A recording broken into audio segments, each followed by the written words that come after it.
नमस्कार, जय हिंद, वंदे मातरम साथियों। हालांकि सब लोग अच्छे हों और साथियों आपके बीच में एक नई कहानी और एक नई अनोखी कहानी के उपलक्ष्य में आप लोगों के बीच में फिर प्रस्तुत हुआ हूं। ये कहानी एक सीमा लड़की की है, एक साधारण गांव की लड़की।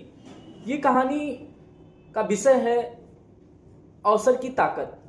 सीमा एक छोटे से कस्बे में एक साधारण लड़की थी। उसके पास बहुत अधिक साधन नहीं थे, लेकिन उसके अंदर करने की प्रबल इच्छा थी, बहुत कुछ।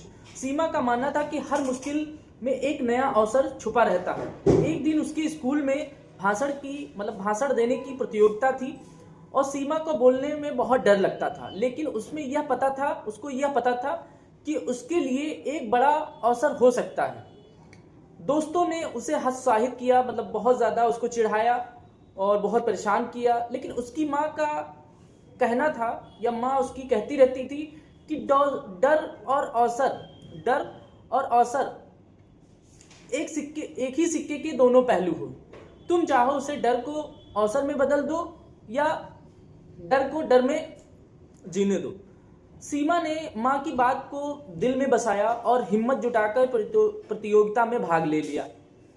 उससे पूरे दिल से तैयारी की और मंच पर जाकर अपनी सारी शंका को डर किनार कर दिया और बोलना शुरू किया। इतना ताबड़तोड़ बोला, इतना जबरदस्त बोला कि शायद उसने ये खुद से भी नहीं सोचा कि इतना अच्छा मैं बोल पाऊंगी। उस दिन के बाद ने सीमा पीछे मुड़कर नहीं देखी।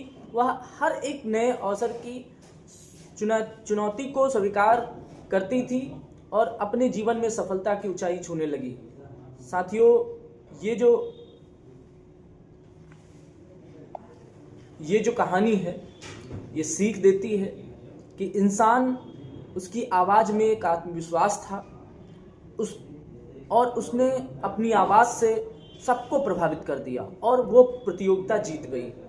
अवसर को पहचानने और डर को जीतने